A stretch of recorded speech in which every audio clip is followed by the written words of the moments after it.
Thank you, Tom, and Children's Mercy and the NIH for giving me the opportunity to come and speak with you today.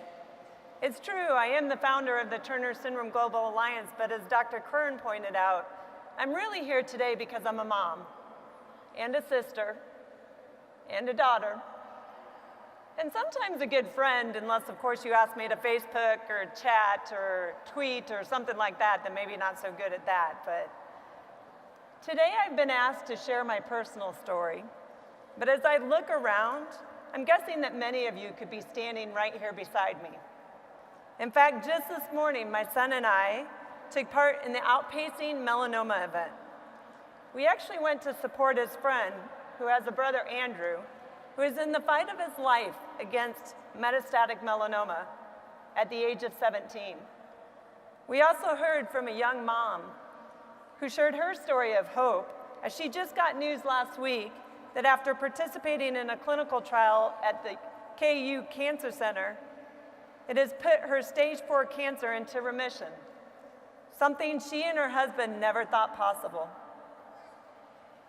These are the true testaments of why it will take all of us to bring hope to individuals and families, both here in Kansas City and around the world. As you heard earlier today, we are celebrating the launch of the NIH All of Us research program, a program that is encouraging 1 million people just like us to participate in research. So why me? Why was I asked to share our story? Well, to be honest with you,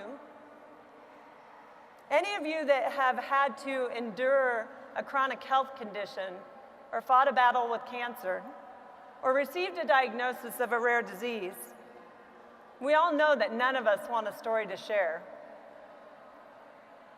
But unfortunately for our family, we have a number of them to share.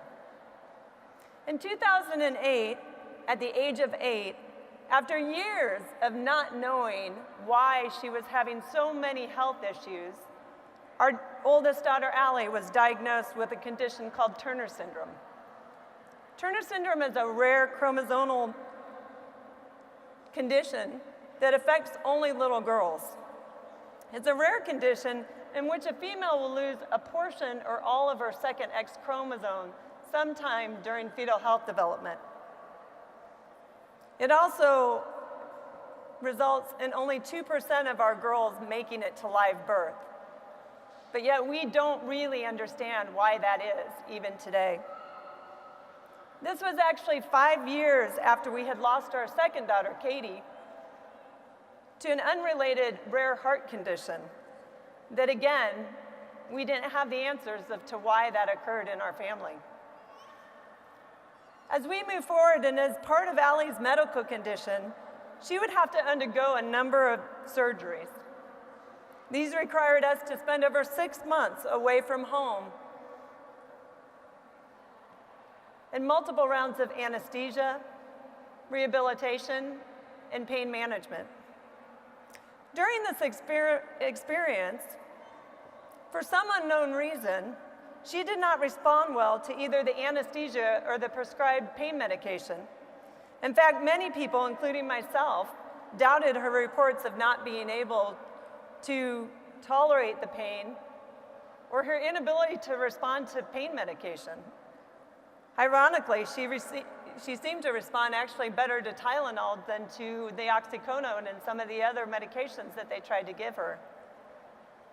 Then 2 years later, when she was started on hormone replacement therapy, once again, she reported horrible side effects from the medication and her inability to tolerate something that we knew she would need for the rest of her life. It was at this point in time that we were referred to Children's Mercy Hospital and their precision medicine team. We underwent genetic testing to better understand how Allie would metabolize drugs. We found out that because of Allie's personal genetic makeup, she did in fact metabolize drugs differently than most kids, and that she truly wasn't crazy. You can only imagine how this made me feel as a mom after all those years of many times not believing my daughter. Luckily, the new information gave us the insight, and we were able to adjust her medication appropriately, providing her the right choices of medication, as well ensuring just the right dose. This information also allowed our medical team to make more informed decisions on other medications moving forward, and empowered Allie to know when something wasn't working for her as she headed off to college in 2016. During this time, it also became apparent to me that although Turner syndrome itself is a rare condition, we as humans are actually all rare. We each have a unique genetic makeup that may impact our own health or that of our loved one sometime in our lifetime.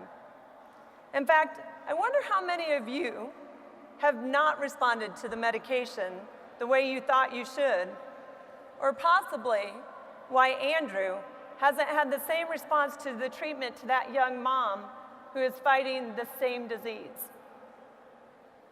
And if we're all rare in our own genetic makeup, then is rare actually common? So common that it will take all of us to really understand and advance innovation and research with the hope of new treatments and cure for disease. We are very fortunate here in Kansas City to have the commitment to bring a healthier future to our entire community. We are home to some of the top medical innovation in the country. And although sometimes we're thought of as a flyover state, I would argue that we are actually a fly-to state when it comes to medical treatment, research, and healthcare innovation. But it will certainly take all of us to make sure that that happens, and happens for our entire community, not those that just have access to health insurance and medical coverage, but to our entire Kansas City community. I want to thank the NIH for recognizing and choosing our hometown as one of the 7 cities to help launch this incredibly important program. To Children's Mercy and Dr. Curran for their commitment to the new Children's Research Institute and all of the other leading healthcare organizations that are committed to bringing hope and answers to our loved ones. Each one of us can choose to be one of the million people that will participate with research and make a difference not only for my daughter Allie, but also for you and for your loved one that someday may join our journey. Thank you so much.